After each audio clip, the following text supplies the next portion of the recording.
로마 시대에는 누구도 이 벽에 들어가지 못하였습니다.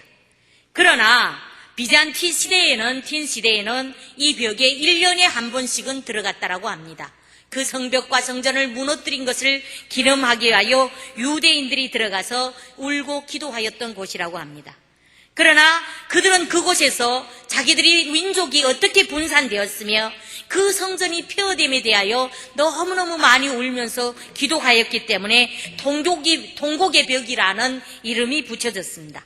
지금까지 이곳은 유대인들이 최고의 기도 처소가 되었고 많은 유대인들이 기도하러 가며 또 2000년 동안 흩어질 수밖에 없었던 자신들의 역사를 생각하면서 그리고 또 예루살렘으로 기항하는 것에 대하여 그들은 소망을 품고 기도하여서 그곳을 바로 유대인들의 신앙의 상징이라고도 말합니다. 그래서 명절이 되게 되면 거기에는 너무나 많은 사람들이 기도하러 오기 때문에 아주 어마어마한 장관을 이루기도 한다고 합니다. 본문의 내용 중에서 12절, 13절을 보게 되면 제사장들과 레위 사람들과 족장들 중에 여러 노인들은 첫 성전을 보았던 고로 이전 지대를 녹음을 보고 대성통곡하며 여러 사람은 기뻐하여 즐거워하였다라고 기록하였습니다. 오늘 본문의 말씀이 본문 중에서 대성통곡하였다라는 유대인들의 말씀에 보게 되면 노인들이라고 기록하였는데 그들은 왜서 그렇게 통곡을 하였을까라는 것에 대하여 나와 여러분이 함께 나눠보자라는 것입니다. 그분들은 일단은 그 성전이 폐허된 것도 보았고 솔로몬 성전도 보았고 오늘 성전이 지대가 세워진 것을 보고 통곡을 하였습니다. 예레미야서 29장 3절에 나 여호와가 이같이 말하노라 바벨론에서 70년이 차면 내가 너희를 권고하고 나의 선한 말을 너희에게 실행하여 너희를 이곳으로 돌아오게 하리라 라고 약속하셨습니다. 그래서 1장과 에스라서 1장에서부터 보게 되면 하나님께서 바사왕 고레스의 마음을 감동시키셔서 고레스의 시대에 고레스가 칙령을 내립니다. 왜서 칙령을 내릴까요? 예루살렘 그 하나님을 위대하게 생각해서라기보다는 모든 종교는 자기들이 신에게 모든 백성은 민족은 자기들이 신에게 예배할 수 있도록 허락하는 칙령이었습니다.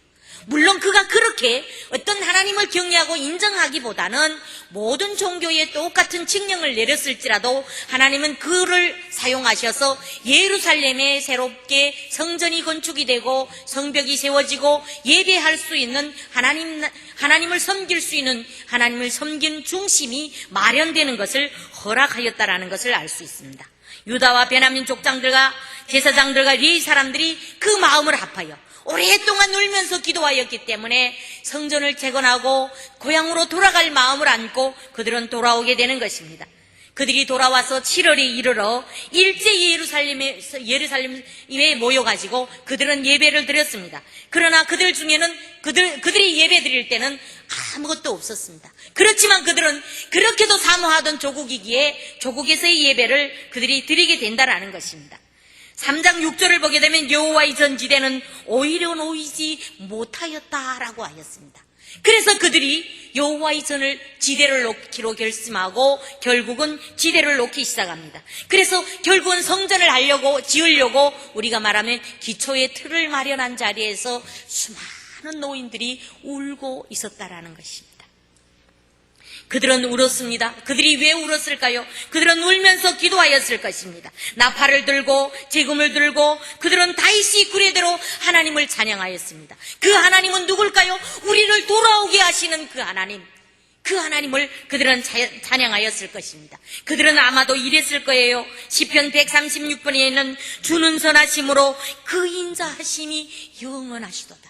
주는 선하심으로 그 인자하심이 영원하시도다. 어느 한 인간을 기쁘게 하기 위한 것도 아니고 어떠한 사람이 감정에 의한 것이 아니라 그 하나님을 찬양하기 위하여 그들은 하나님을 불렀습니다. 그리고 하나님을 찬양하였습니다. 그런 감사시를 보내면서 그들이 울었는데 왜 이 노인들이 그렇게도 울었을까라는 것에 대하여 여러분도 생각할 것이고 저도 생각해 보았습니다. 그들은 첫 성전을 보았고 폐허된 모습을 보았으며 바빌론에서 70년 동안 포로로서 종살이를 하였던 사람들입니다. 그런데 이제 예루살렘의 성전이 기초가 세워지니 그 은혜와 감격이, 그 감사가 얼마나 넘쳐났겠습니까? 그러니 그들은 울지 않을 수가 없었다라는 것입니다. 하나님의 은혜에 우리가 70년이 지났는데 사람들도 잊혀져가는 그 날에 하나님은 잊지 않으시고 우리를 이곳에 다시 성전의 터를 마련하게 하셨다는 그 하나님의 감사가, 하나님에 대한 은혜가 그들이 마음속에 그들로 하여금 울게 하였다라고 생각이 됩니다.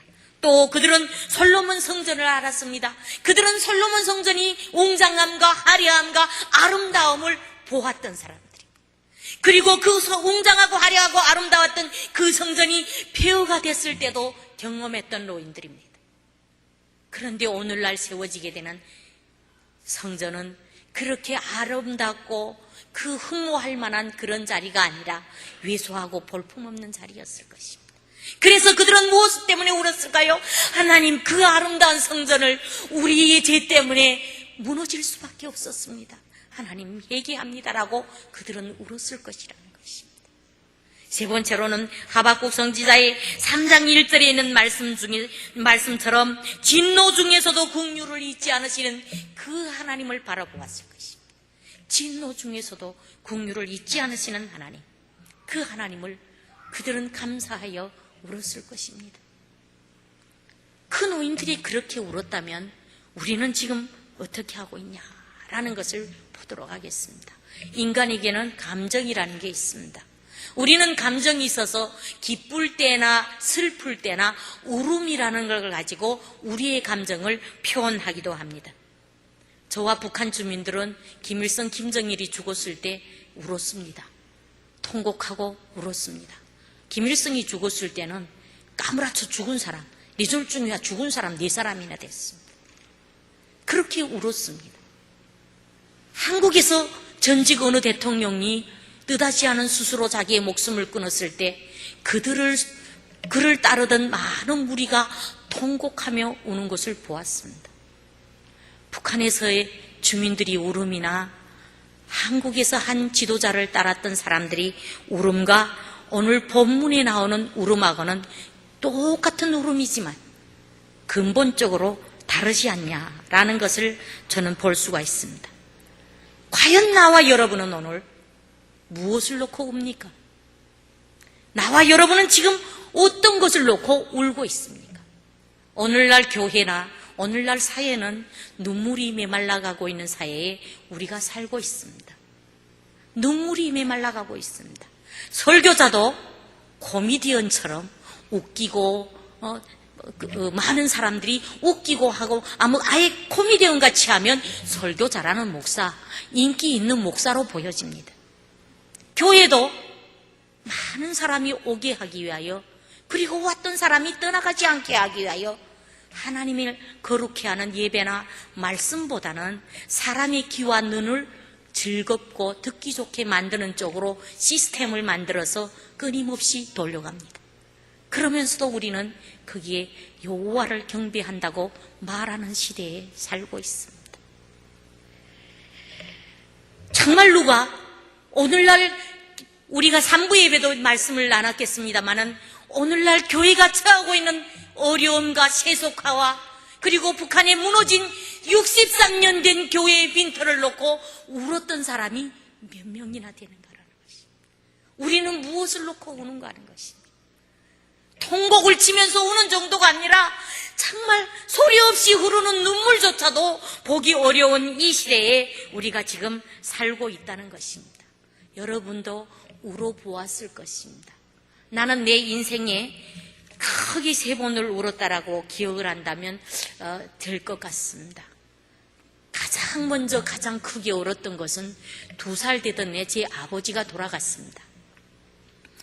아마 제가 아버지가 돌아가가지고 우리 어머니가 입버릇처럼 외웠던 말이 아버지가 죽었을 때 우리 막내딸이 가장 많이 울었다라고 이야기를 했습니다.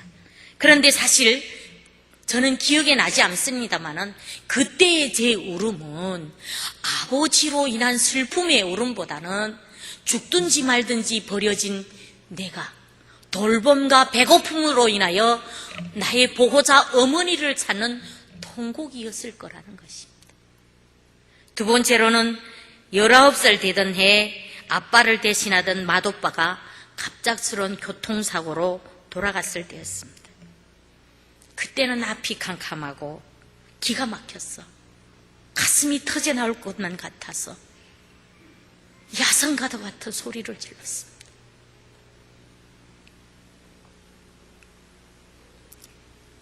그리고 마지막으로는 8개월 된 제 아들이, 그렇게도 눈에 넣어도 아프지 않은 8개월 된 제 아들이 북한의 의료사고로 인하여 갑자기 돌아갔을 때,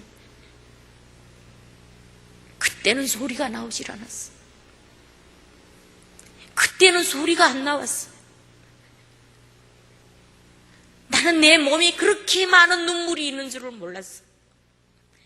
하늘은 내려앉아 내 눈썹이 있었어요. 장마철이라 하염없이 흘러내리는 비와도 같이 내 눈에서는 끊임없이 눈물이 흘러내렸습니다. 너무 가슴이 찢어질 것만 같았어요. 엄마 하는 아들을 어느 날 갑자기 잃은 그 어미의 심정이 새끼 잃은 앙콤의 심정과 같았을 것입니다.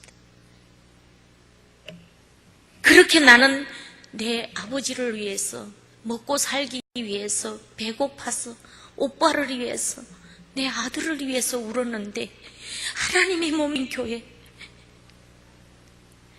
주님의 피로 싸신 북한 교회를 놓고 내가 진짜로 그렇게 울어봤냐라는 것입니다. 목사인 내가 이 수준밖에 안 된다는 것입니다. 나는 진짜 북한 교회 무너진 지 63년이 되어 북한 교회를 놓고 얼마나 울었냐라는 겁니다. 나는 진짜로 울었을까요? 그렇게 가슴을 집어뜯으면서 찢어질 것 같은 야성을 지르면서 따라 죽고 싶은 그 슬픔을 가지고 하염없이 쏟아지는 눈물을 흘려보았을까요? 여러분은 과연 내 조국이 분단되어 하나님의 몸된 교회가 남한의 한반도의 1000개의 교회 중에서 750개가 북한에 있었습니다. 그런데 그 교회가 한 개도 남아있지 않고 모든 터가 무너지고 오늘날 폐허가 되었다면, 여러분이 주님의 제자라면, 주님의 종들이라면, 자녀들이라면 얼마나 놓고 울었냐라는 것입니다.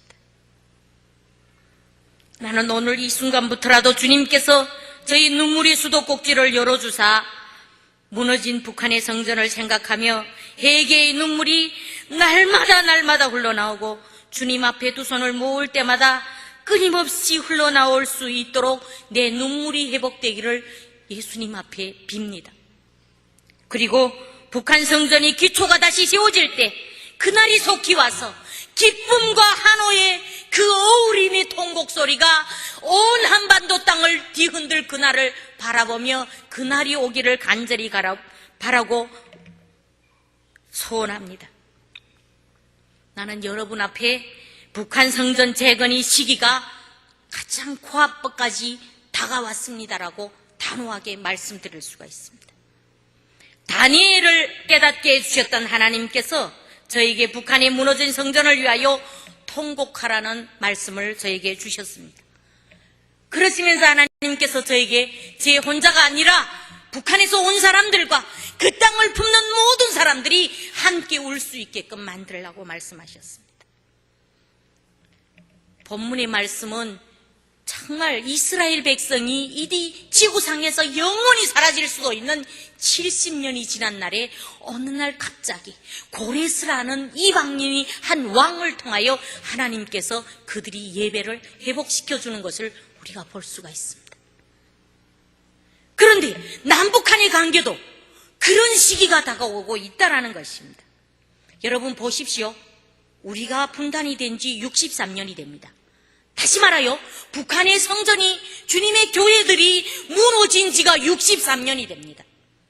몇 년 있지 않으면 70년이 된다니까요. 몇 년 있지 않으면. 그런데 이런 상황에서 하나님께서 저에게 목사의 안목으로, 와, 북한에 가 예배 드릴 날이 나는 달려가고 있지만 나에게 빠른 속도로 달려와서 내 코앞까지 와 있구나라는 것을 깨닫게 해주시는데 내가 미국으로 오던 2009년보다도 지금은 더 빠른 속도로 와 있더라는 것입니다. 그것을 우리가 한번 보자는 것입니다. 일단 남북 간의 관계를 보겠습니다. 지금까지 남북 간의 관계는 북한이 주도적이었습니다. 여러분이 인정하건 말건 남북 관계에서 북한이 주도적이었습니다. 그래서 우리는 끊임없이 돈을 갖다 주면서도 받으십시오. 이번에는 어떤 것으로 갖다 드릴까요? 이랬어요. 그럼 북한은 이번에는 강냉이는 말고 잎살, 이번에는 세멘트, 이번에는 뭘 하고 요금 알았습니다 라고 하면서 가져다 주었습니다. 그러나 지금은 달라졌어요. 지금은 달라졌어요. 왜 그걸 말할 수 있느냐 하면 최근에 북한이 개성공단의 전원철수라는 특별한 조치를 취하였습니다. 그래서 온 한반도와 세계가 술렁술렁거리기 시작하였습니다. 북한이 뭘 계산했을까요? 박근혜 대통령이 되면서 가장 우선적으로 방미할 것이다. 미국을 방문할 것이라는 걸 알았습니다. 그렇게 선포를 하고 나면 박근혜 대통령이 미국 방문을 위해서라도 남한 정부는 어떤 수도 쓰지 않을 것이다. 그러고 나면 서서히 우리가 이렇게 할 건데 당신들은 어떻게 할 거요? 라고 하면서 남한 정부를 길들여 볼 거라고 생각을 했습니다. 그런데 현 정부가 단호하게 전원철수라는 명령을 내렸습니다. 전원철수라는 명령을 내려서 북한은 남한 때문이다라는 이야기를 많이 하였습니다. 그리고 남한 사이에서도 많은 혼란이 있은 것만은 사실입니다. 그러나 분명 그것이 어떤 결과를 초래했냐. 남한에서는 1조 원이라는 막대한 손실을 물론 보았습니다. 그러나 북한은 1년에 1천억 달러라는 달러를 잊어버리게 되었다. 1천억 달러. 그리고 개성공단 직원들로부터 그 가족에 이르기까지 20만 명의 생계가 어찌할 바를 모를 정도로 그들이 처리할 수가 없게 되었습니다. 그뿐만일까요? 1만 5천 톤의 생활용품이 북한으로 들어갔는데, 개성공단으로 들어가는데 그것이 중지되었습니다. 개성시를 비롯한 개성공단을 운영하기 위해서 보내는 10만 킬로와트의 전력이 무산되었습니다. 북한은 너무나 어마어마한 손실을 본 것입니다. 북한은 그래도 남한 정부가 그렇게 단호하게 처리하리라고는 생각질 않았습니다. 그런데 남한 정부는 그것에 대하여 단호한 조치를 취했고, 지난 5월 27일 중앙특구개발지도국 대변인 성명이라는 데서 뭐라고 말하냐면 이렇게 말합니다. 개성공단을 옥동자다라고 표현을 해요. 그리고 우리는 아직도 개성공단이 재개에 대하여 깊은 관심을 가지고 있다라고 말했습니다. 무엇을 말할까요? 너네가 개성공단을 다시 하겠다고만 하면 너네가 잘못을 시인하는 조건에서 우리는 얼마든지 열 수 있습니다 라는 것입니다. 속이 살아있죠? 차라리 잘못했습니다 그러면 씻게 되는데 너네가 잘못을 인정하는 조건에서라면. 그러나 분명한 것은 북한이 오히려 옛날 같으면 생각지도 못했던 것을 북한이 손을 내밀고 있다는 것입니다. 개성공단에 오십시오라는 것을 끊임없이 던지고 있다는 것입니다. 다음으로는 지금까지 북한을 감싸고 있던 중국의 입장이 달라졌습니다. 이번에 김정은의 친서를 가지고 북한 특사로서 최용해라는 사람이 중국을 갔습니다. 그는 왕자루이 중국공산당 외국 연락부장을 만나서 북한에 대한 지원에 대하여 나누었습니다. 그런데 그가 했던 말이, 중국의 왕자루이가 했던 말이 아주 중요합니다. 중국과 북한 양국은 일방국가 관계가 되었다라고 표현했습니다. 무엇을 말할까요? 우리는 더 이상 북한을 감싸지 않는다. 우리는 더 이상 북한의 우호적인 관계, 항일과 6.25를 같이 겪었던 그런 협력 관계가 아니다라는 것을 표현합니다. 사실 북한을 중국이 감싸지만 않으면 무너나는 것은 순간입니다. 이렇게 상황이 바뀌고 있다는 것입니다. 그뿐만일까요? 한국에 나와 있는 탈북자의 숫자, 미국과 유럽까지 합해서, 캐나다까지 합해서 3만 명 좀 못 됩니다. 한 2만 8천 명 됩니다. 그런데 여러분이 놀라실지 모르겠지만 그 중에서 200명은 북한으로 돌아가 버렸어요. 북한으로. 물론 타이든 자이든 그 여러 가지가 있습니다. 지금까지는 자이보다는 타이로 인하여 넘어가는 경우가 더 많습니다. 그런데 제가 바라볼 때는 무엇을 볼 수 있냐면 막 밀려 내려오기도 하지만 에라 모르겠다 올라가는 남도 생기는 것은 올라가는 길도 조금씩 열려가고 있다는 것입니다. 다시 말해서 일정 기간은 그들이 지금처럼 죽이고 잡고 죽이고 기자회견하고는 없애버리거나 정치보민 수용소로 가져가겠죠. 그러나 시간이 지나면 아무리 약한 북한 정권이라 할지라도 죽이기보다는 우리가 이용해야겠다라는 쪽으로 움직여가게 돼 있다는 것입니다. 국제사회의 여론이 있습니다.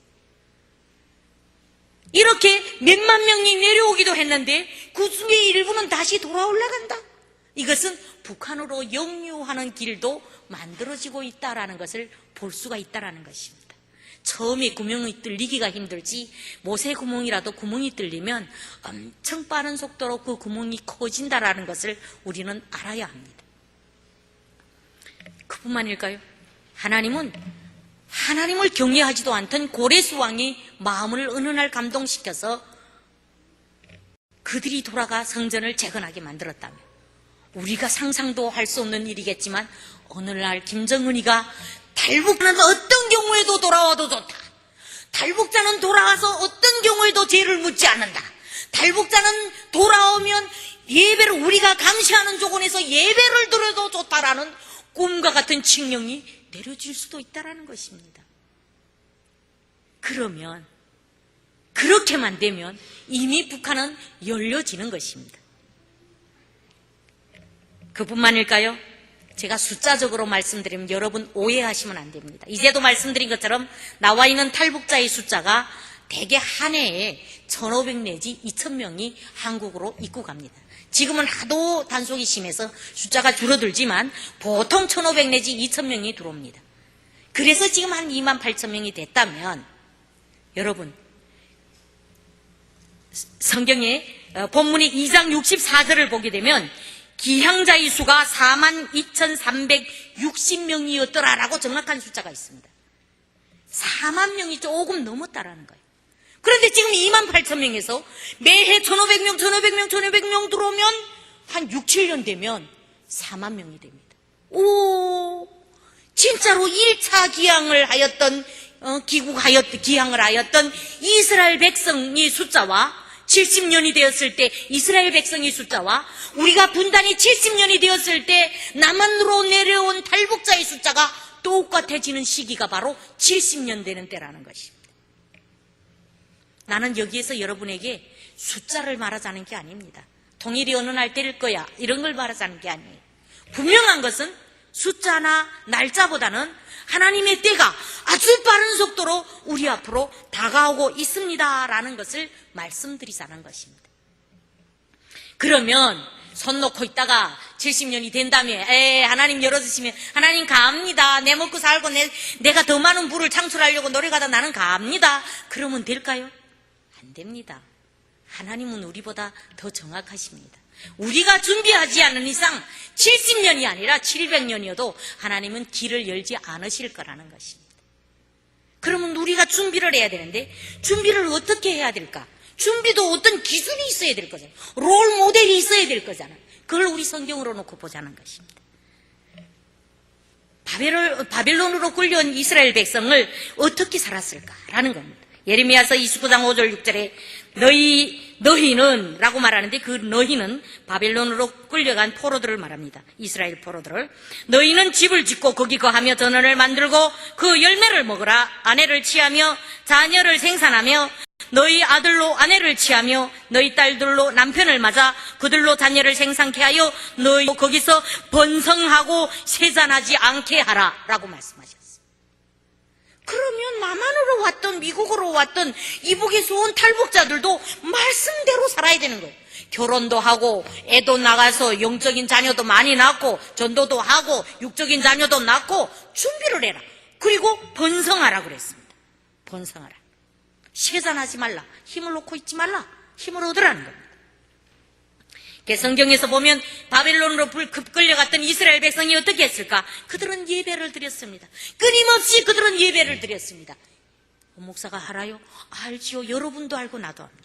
다니엘서 6장 10절을 보면 다니엘이 그 조소의 여인이 찍힌 것을 알고도 자기 집에 돌아가서는 그 방이 예루살렘으로 향하여 열린 창에서 전에 행하던 대로 하루 3번씩 무릎을 꿇고 기도하며 그 하나님께 감사하였더라 라고 기록하였습니다. 다니엘이 바벨론으로 끌려가서도 하루에 3번씩 전에 하던 대로, 이게 중요하다는 거예요. 그는 바벨론에서 끊임없이 기도하는 삶, 예배하는 삶을 살았던 사람이라는 것입니다. 물론 다니엘이 이야기만 기록이 되어 있습니다만 다니엘만 그렇게 했을까요? 아니라는 거예요. 모르드게와 같은 많은 사람들이 그렇게 하나님 앞에 예배했을 것입니다. 두 번째로는 그들이 회개하는 삶을 살았을 것이라는 것입니다. 느헤미야서 1장 4절 6절에 내가 이 말을 듣고 앉아서 울고 수일 동안 슬퍼하며 하늘의 하나님 앞에 금식하며 기도하여 가로되 하늘의 하나님 여호와 크고 두려우신 하나님이여 주를 사랑하고 주의 계명을 지키는 자에게 언약을 지키시며 긍휼을 베푸시는 주여 간구하나이다. 이제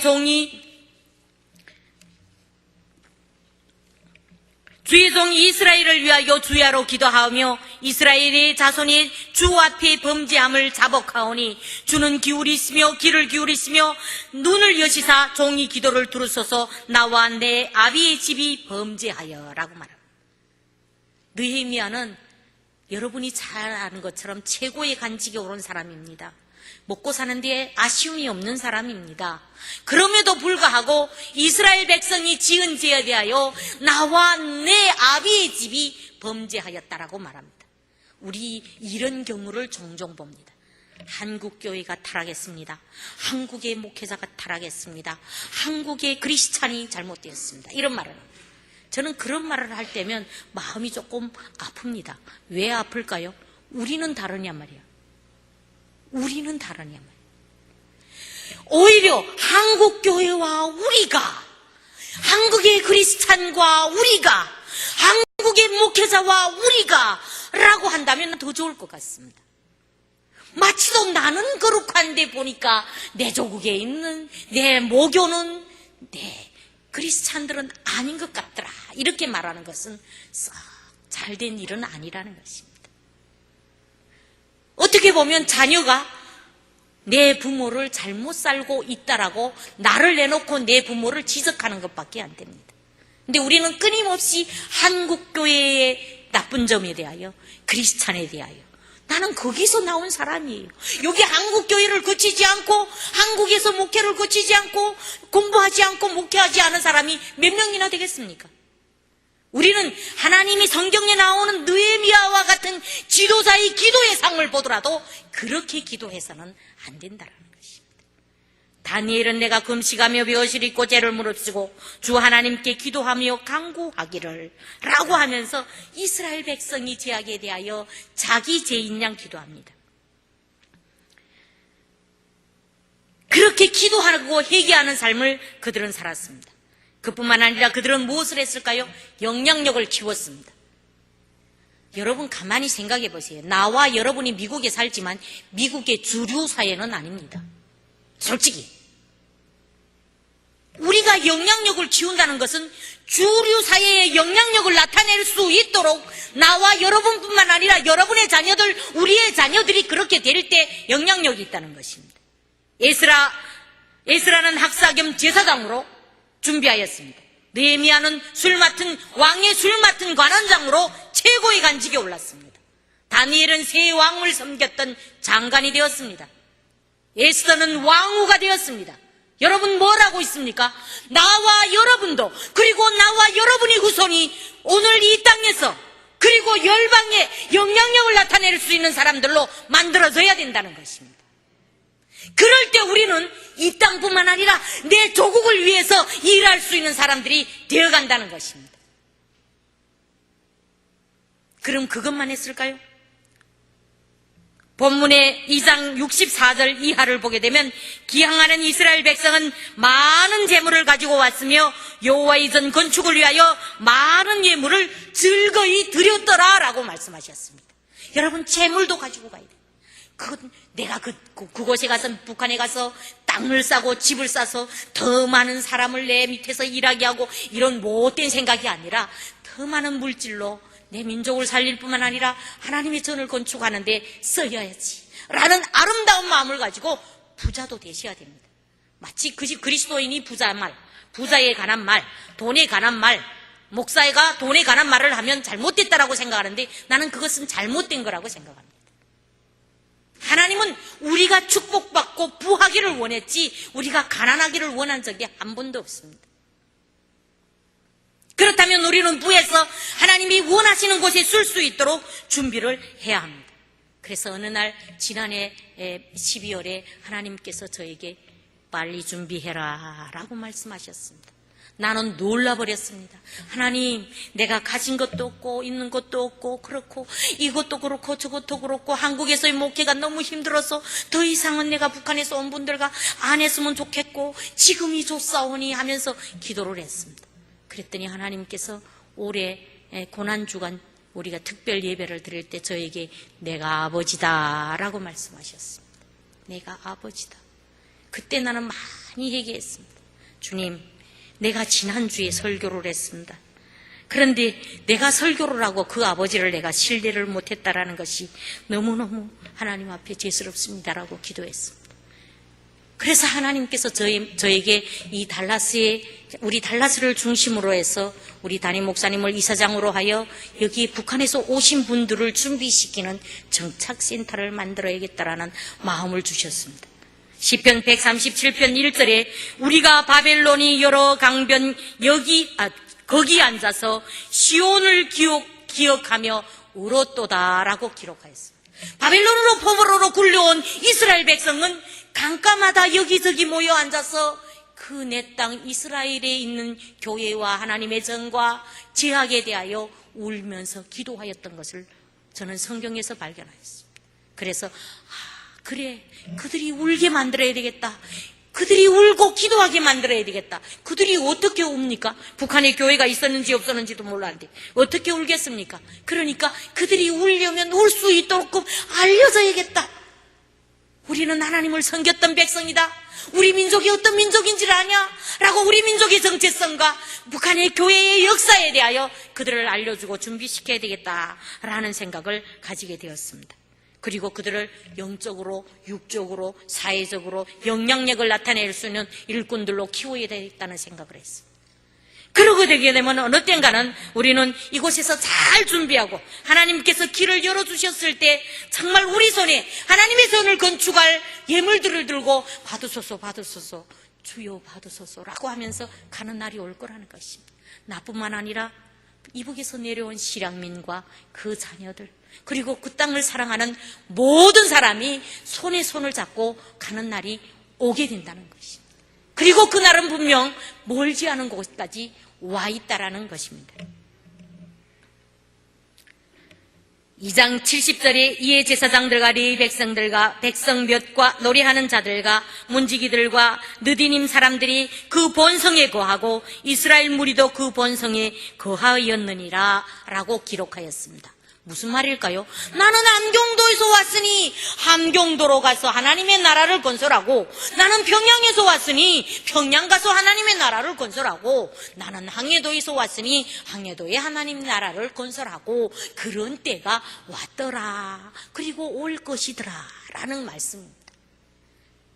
그럴 때면 저는 소망을 가집니다. 그래, 언젠가는 우리가 잘 준비하고 주님께서 길을 열어주셨을 때 주님 갑니다 라고 하는 그런 날, 그것이 어느 날 하루아침에 될까요? 그리고 어느 날 뚝딱 무엇을 만들어내는 것처럼 생산될까요? 그럴 수가 없습니다. 나와 여러분이 하루하루를 아껴가면서 준비할 때 그날은 오게 된다는 것입니다. 그것이 하나님이 우리에게 주는 메시지인 것입니다.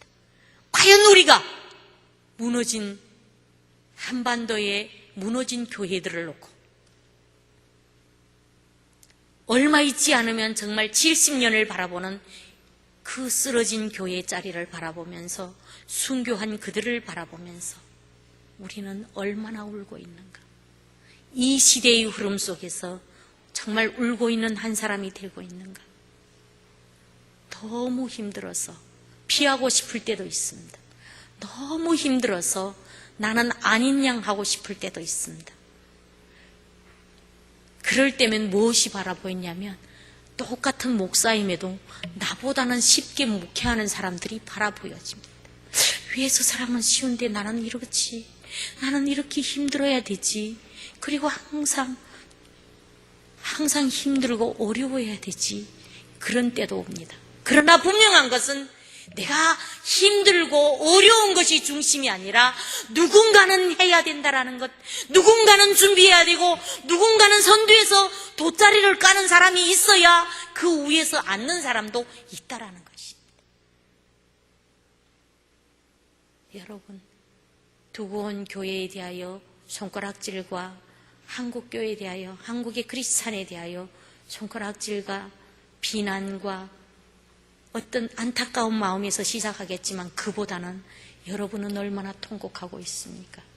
그리고 나는 무너진 교회, 북한의 성전들을 놓고 얼마나 통곡하고 있습니까? 하나님은 오늘 우리에게 울라고 하십니다. 하나님은 오늘 우리에게 울기를 원하십니다. 하나님의 마음을 가지고 오늘 이 시간 나는 여러분들이 지난 날은 어떻게 했던지 앞으로 주님의 마음을 가지고 주님이 원하시는 그 사역들을 위하여 그리고 우리 대한민국 교회를 위하여 무너진 북한의 성전을 놓고 세속화되어 가고 있는 바로 우리가 사는 이 땅과 은혜의 조국을 놓고 기도할 수 있는 마음이 주님 앞으로부터 와닿기를 간절히 빕니다. 그리고 울고 통곡하며 하나님 나라를 위해 기도할 때 하나님께서는 그뿐만 아니라 모든 것을 더하시겠다고 약속하신 그 주님의 은혜가 나와 여러분의 삶 속에 정말 보너스로 다가오리라고 믿습니다. 그것을 놓고 기도하는 저와 여러분 되실 줄로 믿습니다. 기도하시겠습니다. 좋으신 하나님, 우리는 정말 이 시대 속에서 눈물이 아니라 즐거워야 좋고 눈물이 아니라 행복해야 좋아 하는 이런 시대 속에서 우리가 살아갑니다. 그러나 진정으로 하나님의 눈물을 가지고 하나님이 원하시는 것을 위하여 우는 사람이 많지 않습니다. 하나님, 그 우는 한 사람이 되기를 원하고 그 우는 한 교회가 되기를 원하고 우는 우리 한 그리스도인이 되기를 원합니다. 특히 무너진 저 땅 북한에 있는 교회 자리를 놓고 그 성전이 세워지기를 바라보며 주님이 아파하시는 눈물이 우리에게도 있기를 원합니다. 아버지요, 예배가 예배로 돌아가는 것이 아니라 예배가 우리의 삶을 주장하고 우리의 삶이 그리스도 앞에 온전히 세워지는 그런 예배가 될 수 있도록, 그런 삶이 될 수 있도록 우리를 이끌어 주시옵소서. 주님이 주시는 메시지가 우리의 마음속에 한 주간 우리의 삶 속에 우리를 주장하고 우리를 이끌어 갈 수 있도록 하나님 역사하여 주시옵소서. 감사드리오며 예수님의 이름으로 기도합니다.